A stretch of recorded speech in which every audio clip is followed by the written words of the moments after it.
a LiSTNR production.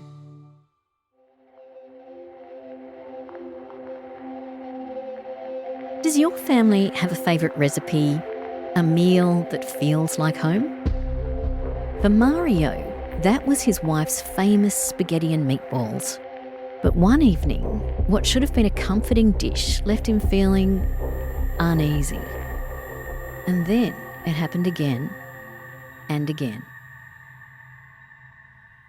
Was it just a bad batch or something far more sinister? In this episode, we meet John Franceschini, a forensic chemist with over 30 years of experience in private labs. Outside the reach of police or government, he uncovers the truth about what's really on our plates and in our drugs. We'll dive into not one, but two cases of suspected food poisoning, the elusive dangers of synthetic drugs, and why independent forensic labs may be the last line of defence in the search for truth. My name's Kathryn Fox. I'm a former GP, crime author and screenwriter. I'm enthralled by forensics and have spent thousands of hours researching for books and screenplays. So I thought, why not turn my research into a podcast? Every week, you'll be joining me in discovering how forensic science is helping solve high-profile crimes in Australia and around the world.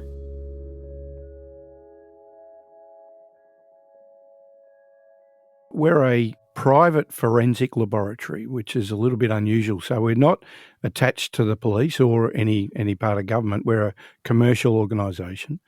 And we've been around since 1922, believe it or not. So we're the oldest laboratory in Australia.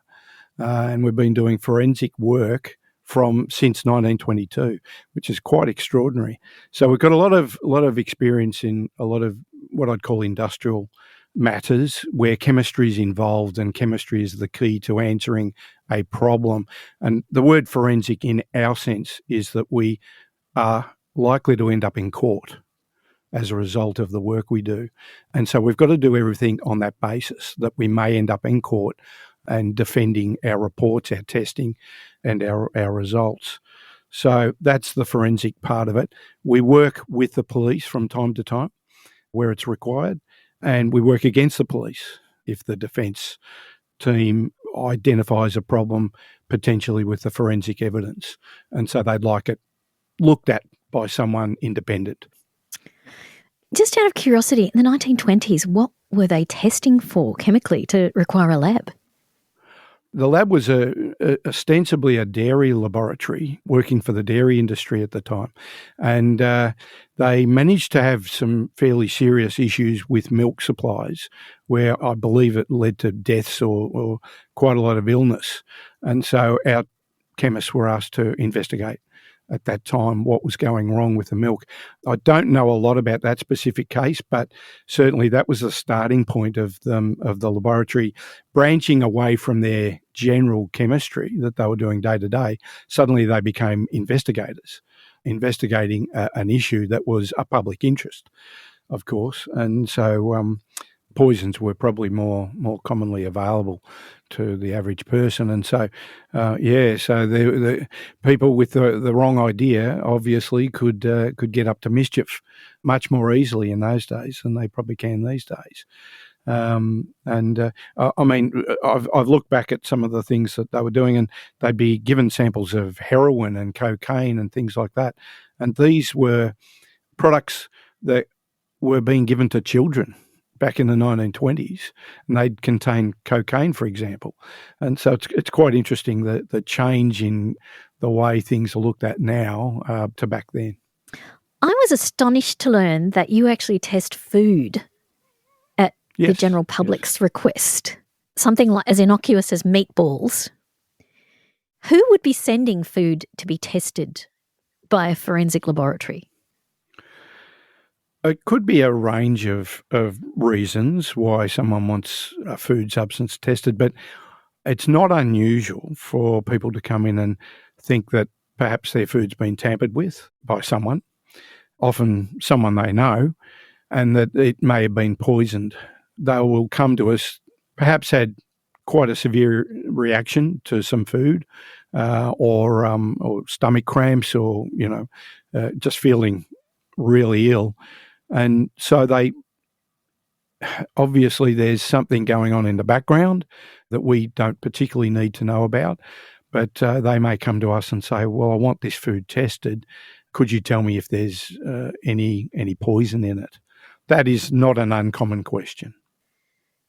In terms of preserving the food and stop it decomposing and be ridden with bacteria and all sorts of other things, how do you get the sample? What do you do with it? It's one of the unfortunate things because, of course, people will often leave the sample of food lying around for a few days and then decide that something's wrong and bring it to us for testing, and that might be too late. There may have been changes to the food in the meantime. In the best case, they'll put it in the fridge or the freezer even. We've had people throw things into the freezer straight away because they've been immediately ill after eating something. So they throw it in the freezer and then they bring it to us. And that's the best case scenario because we've then got a chance of retaining any chemicals or any materials that might be in there that shouldn't be. So when someone turns up at the door with food, what are the first steps that you do? Well, we talk to the customer, we talk to the client, and we never assume anything with our clients. We always take them on face value. Some of them will tell us the most far-fetched and unbelievable stories that we're already in the headspace of saying, okay, it's either unlikely we're going to find something or this person's done something to the sample and they know what's in there. So we'll ask them the background to the story, how long the sample's been, how long they've been feeling sick, what sort of symptoms they've had, just to get that background information. Sometimes that can be really critical and really helpful because particular symptoms might then identify a particular type of substance or poison that might be involved, and it gives us something to start with. Do they sign anything saying this is the truth as I know it, or do you just take their word and you just take the sample objectively? What happens? No, we take their word and we fill in a detailed sheet of information relevant to each sample, and then that is called what we call a chain of custody, which is critical because, as I say, we don't know when something that we're doing might end up in court, and so a chain of custody for your specimen is critical.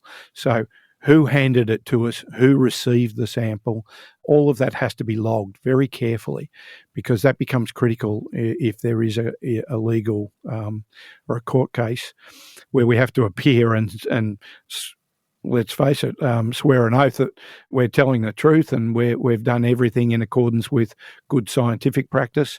So you've got to have some sort of knowledge about how the sample was handled before you got it. And then once it's in our hands, we can then securely, obviously, put the sample into a safe space, whether it needs refrigeration or freezing, and into a locked space, and no one else can tamper with it. How much of a specimen do you require to test? That's a good question, and I've had, and this might sound funny, but I've had a customer ring up and say, look, I've got a very small sample I want you to test.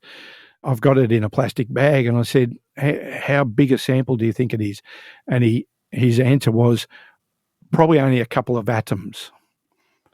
And so if you think about that, I then asked him if he's got them in a bag, they've probably already escaped by now. So it's probably not quite big enough for us. When you ask what his definition of atom was? Atoms, I think yes, that's right. I think he was trying to get across the fact that it was a very small sample. We usually want something like about 100 grams. So enough to fit into the palm of your hand is usually enough to start doing a range of tests, because you've got to remember that when we're asked to look at a sample like that, we don't know what we're looking for. This is a complete unknown, and it could be from any branch of chemistry. It could be inorganic, right? A heavy metal like arsenic. or it could be organic, like a pesticide, or a bit of a combination of both, like rat poison. If someone's coming to you with the food sample, is it possible they've been to the police first and been turned away because there's no evidence? Absolutely. Yeah, that's not uncommon. And often people will turn to us because they're just not getting anywhere with authorities. And that's not a criticism of them. Sometimes the police have better means of identifying whether a person's genuine or not than we do. We're just in a position where we're being asked to test a sample, and we don't distinguish. So we're not. At that point, we're not worried about whether it's a legal matter or a criminal matter, whereas the police are, of course. They're interested if it's a criminal matter. That's when they get interested. I suppose it's difficult for the constable on the desk if someone walks in with food that may or may not be fresh, Correct. saying, my wife cooked, or my husband cooked for me last night and I was crook. Yeah. She's trying to kill me. They have an awful lot to try and sort out. And in terms of time, in terms of resources, all of those things, they have to deal with likelies and unlikelies as well. Oh, exactly. That's right. That's why people come to us. We don't have that constraint on us. We'll just test it irrespective. Can you tell us about one of those cases, like one involving meatballs? Yes. We'll call the gentleman Mario. Mario came into the laboratory with a sample of meatballs, and he said, look, my wife's trying to poison me, and I want you to test my meatballs. So at that stage, he didn't offer an opinion of what it might be. He just said he was very sick.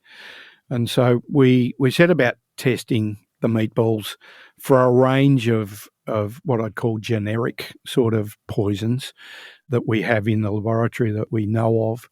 And in this particular case, the sample came back negative for anything of what I'd call obvious. And we informed Mario of this result, and we issued a report saying, look, nothing detected. Presumably he was unhappy with that result. He came back about 3 months later, same story. She's at it again, and I'm absolutely convinced she's poisoning me. Please test it again, another sample. And so we did the same range of tests this time, but we actually extended a little bit the second time, because if you've got someone coming back to you, it's a little bit of an alarm bell that maybe the person isn't just imagining things. Maybe there is something to it. And so we extended the testing on that occasion, but still came back negative.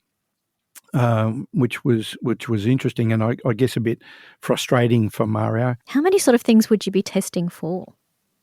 Oh, look, I think that at that time we were doing a range of tests for the heavy metals, the arsenics and cadmium and things like that, and probably a range of pesticides, and some of the commercial rat poisons will show up reasonably easily. But of course, there's so many of these materials and compounds out in the marketplace, it's very hard to really pinpoint it.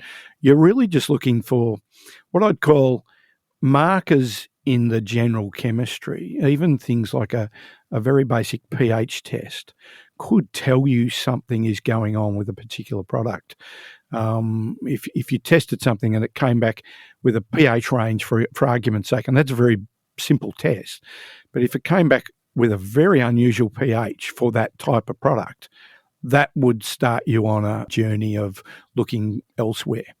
But in some cases, we just don't see anything that's marking for us, that's identifying a way to look.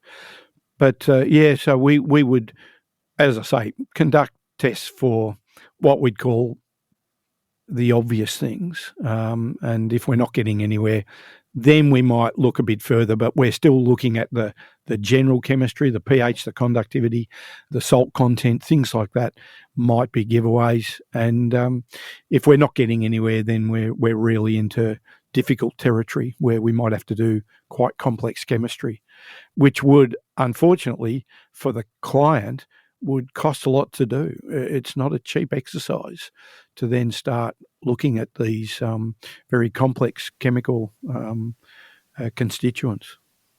What sort of cost are you looking at to get something tested for the common chemicals versus then going the step further?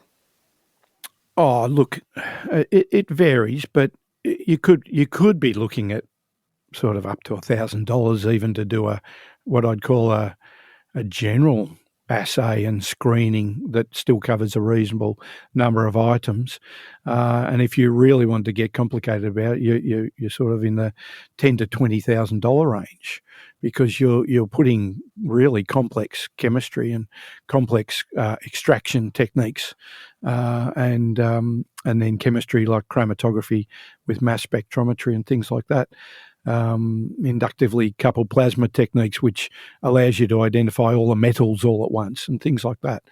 So you're starting to get into more complex ranges. So what happened with Mario?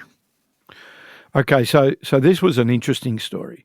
So the second sample came back negative.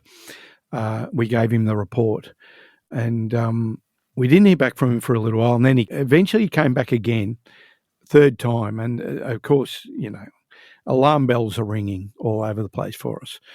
And this time we tested and we found quite a dose of arsenic in the sample. And this just absolutely stunned us, because we're going, well, how the hell did we miss it on the other samples? And we look back at our work and we hadn't missed it. It wasn't there.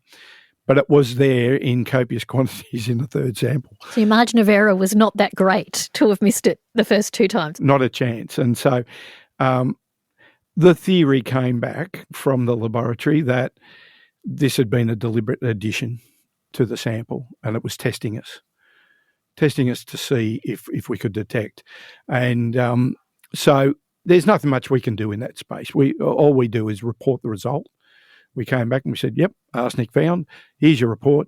And I guess Mario went away with his report. We often don't know what comes of those reports, whether it then becomes a police matter or anything further is acted on. That's sometimes we just don't find out. But it seems like a very big assumption to make that possibly Mario did poison the food himself to test your laboratory sensitivity, skills, honesty. As a crime writer, I'd be thinking, well, maybe someone hasn't managed to do the job so far, so they went that bit further. Or maybe he's setting up his partner. Maybe he's framing his partner with this fantastic backstory that he's been worried for so long and finally, look, here's proof she's trying to poison me. Absolutely agree. And that's all those options are open and available. And as I say, at the end of the day, we just provide the report, and then it's not like we contact the police or anything like that. That's not our role. So what Mario did with the report, we don't know. But yes, you're right. All those options are, of course, possibilities. So have you had many instances where you've tested food and found toxic chemicals? I wouldn't say many. We've certainly had a few over the years. We've found a variety of substances and chemicals being used or found in samples. Not always foodstuffs. One of the most interesting cases that I came across was a lady who came to us who found some yellow material in her garage that was basically a workshop for her husband. And she'd been in hospital for something like 3 weeks with serious illness, to the point where I believe she was in intensive care. And she then went digging in the garage and found this yellow substance and brought it into us for testing. And this was one case where we asked her for all of her symptoms and what had been going on and what she'd spent time in hospital for. We then analysed the sample that she gave us, and the sample was a perfect match for her issues. And it turned out that her husband had been adding pure sulphur to her food over a period of time, and that had built up to the point where she was very, very, very seriously ill. I think almost to the point of death. She was very close. And clearly you're going to be involved in a court case if the police are pursuing that too. Again, yeah, that's one where we haven't been contacted since then, so I don't know where that matter's gone. Presumably she would have gone straight to the police, yes. Because sulphur's not something you'd think to test for in a hospital situation, an intensive care situation. It's not one of the first things I would think to ask for. No, that's correct. There were a spate of thallium poisonings a decade or so ago, and they were very slow to poison the victims and required multiple hospital admissions. And again, it's the last thing the hospital's thinking. But once it became known that there were thallium poisonings occurring, then it becomes higher on people's radar. So is your analysis based on what products are available in the marketplace versus what poisonings have been occurring, if there have been any unusual ones? How do you modify what you're testing for, particularly with illicit drug markets creating new, never seen before chemicals? Yeah, that's an interesting one, and that's right up our alley. We've spent the last 20 years developing techniques for identifying new substances, new drug substances.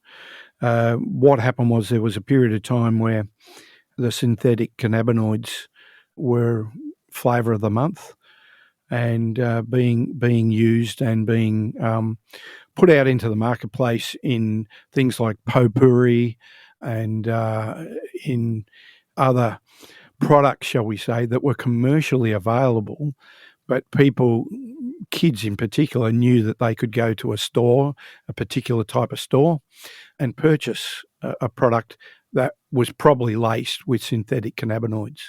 That seemed to go around very quickly through the marketplace. What were they doing with the potpourri then? Were they smoking the potpourri? Yeah, absolutely. And but of course it was being sold as potpourri, so no one was the wiser. But what happened was that the legislation was created for synthetic cannabinoids, and there were certain cannabinoids that were illicit and not allowed to be used. And so the synthetic chemists, as they would want to be, jumped onto this and changed the molecular structure slightly so that it was still active as an illicit, but was not covered under the Illicit Substances Act. And so that went around for a while. So the legislation got changed to try and capture those changes to the chemical structure, and the chemists kept changing the molecules so that it was like they just kept changing the molecule every time the legislation changed. And it was a very interesting chase, really, that they set us. We were being asked to test these substances on a regular basis, and the molecule just kept changing, or the molecular structure. There was a variety of synthetics around at that time, and they would just modify the structure slightly in the laboratory and then release that as a commercial product.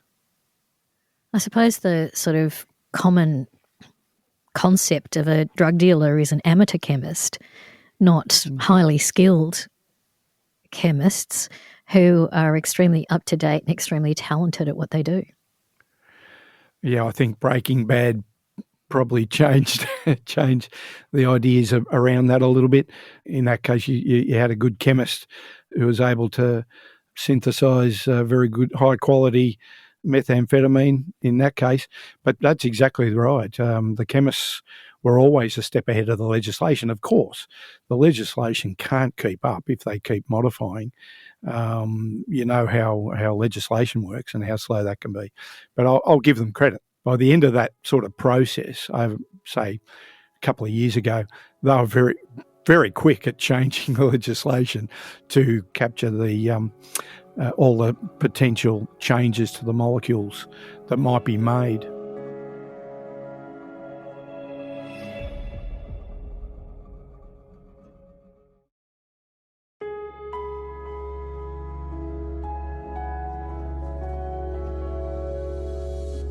There is another case that sort of you're involved in that I think is really potentially extremely interesting in what it suggests how you find out who's behind a poisoning.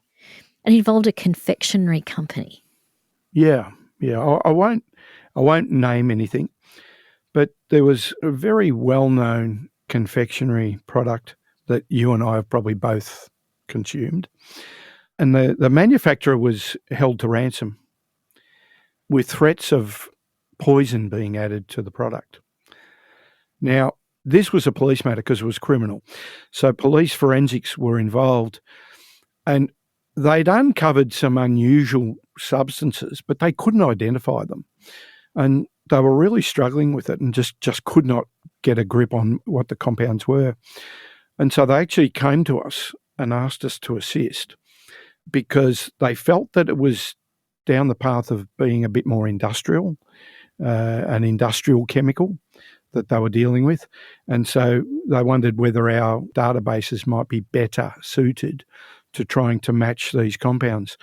And the good news was that not only was our databases better suited, we were able to pin that particular chemical compound so precisely that we were able to identify which product it came from, which then identified the suppliers of the product, which then allowed police to investigate who the suppliers had been selling that product to and match the use of that product with a particular employee of the company that was involved and identify the culprit. Do you know what happened with the outcome of that case, perchance? I don't. Unfortunately, I don't know the outcome of that one.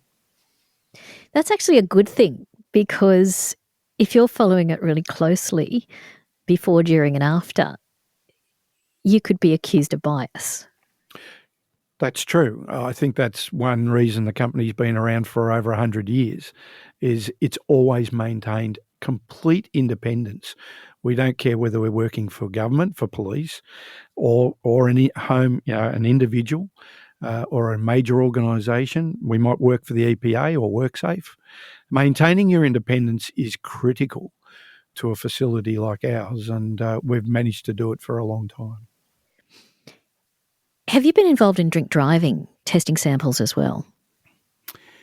Yes. This goes back a little way into the 70s and 80s, but a little known fact is that the state government of the time condoned drink driving, believe it or not.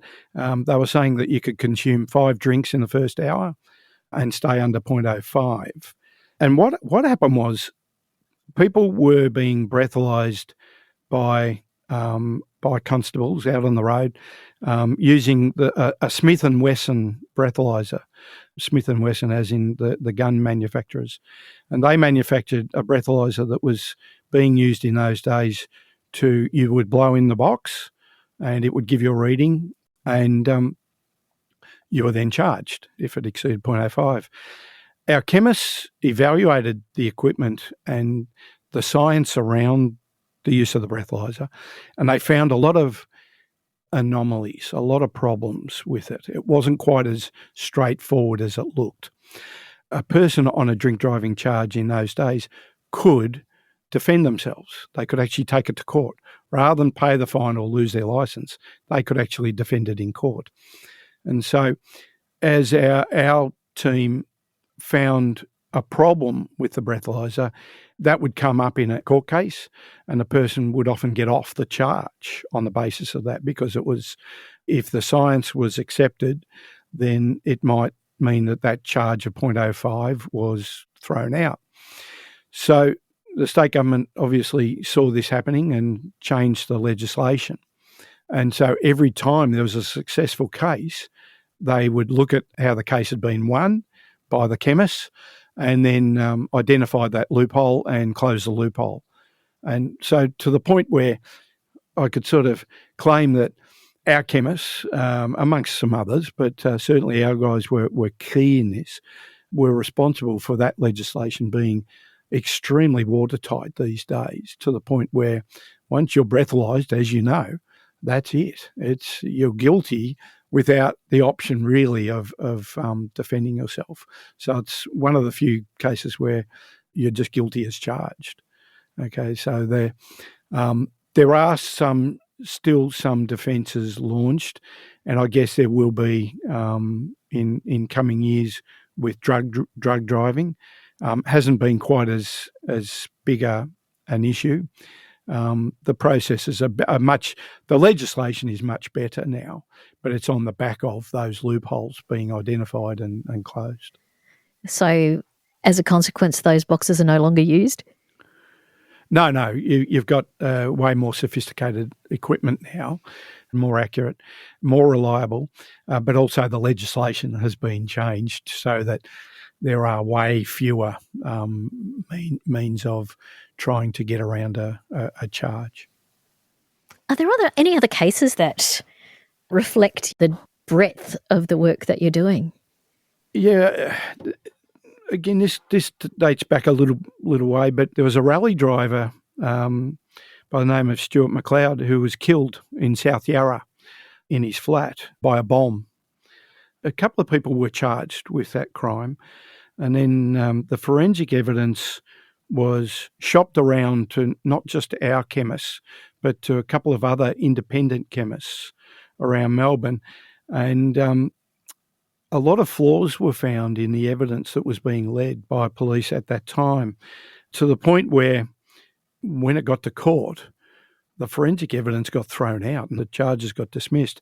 To this day, we don't know whether they were guilty or not. It was just that the forensic work was inadequate at that time to actually pinpoint those particular people for that charge.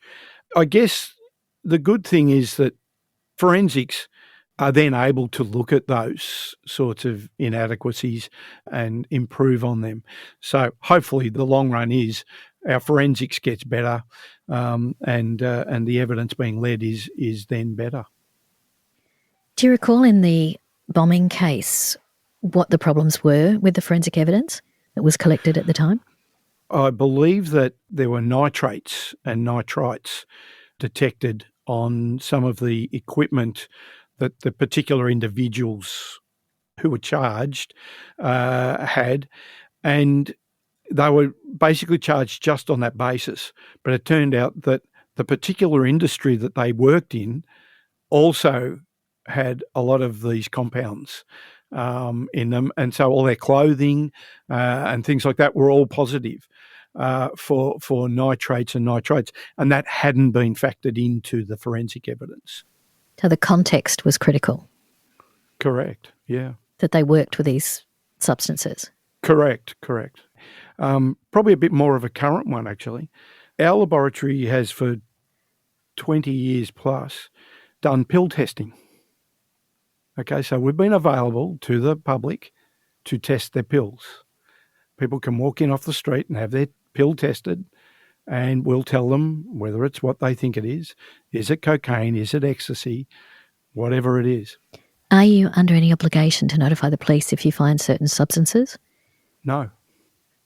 So it's still confidential and anonymous? Strictly confidential, yeah. Are you able to set up at a music festival, for example, which would have a high demand for these services? Absolutely. We've offered to do that for free, and it hasn't been taken up at this stage. In Victoria?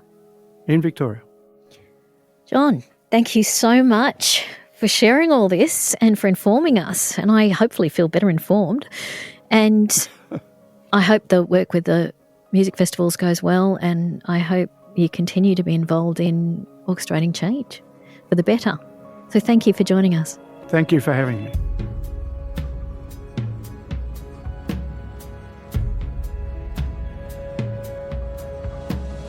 Crime Insiders Forensics is a LiSTNR original production. It's hosted by me, Kathryn Fox. Production team includes Holly Mitchell, Link Kelly and Jade Murray. Executive producer is Dan Mullins.